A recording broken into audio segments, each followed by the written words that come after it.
There is something almost prehistoric about watching a Galapagos giant tortoise walk.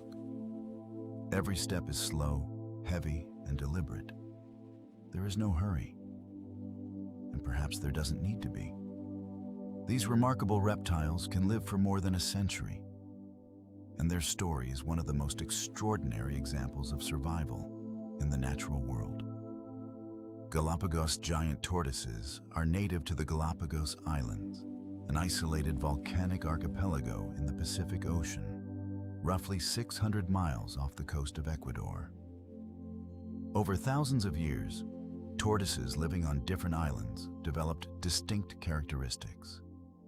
Some evolved large, rounded, domed shells, while others developed saddleback-shaped shells that allow them to stretch their long necks toward higher vegetation.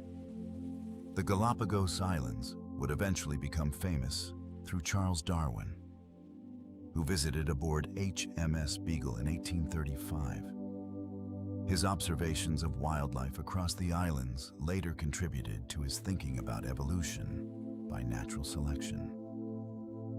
But by the time Darwin arrived, humans had already begun dramatically changing the lives of the island's giant tortoises. Sailors and whalers discovered that giant tortoises could survive for long periods aboard ships, making them an unfortunate source of fresh meat during long voyages.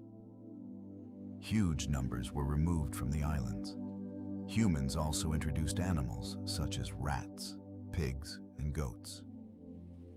Rats and pigs preyed upon eggs and young tortoises, while goats competed with adults for vegetation and damaged their habitat.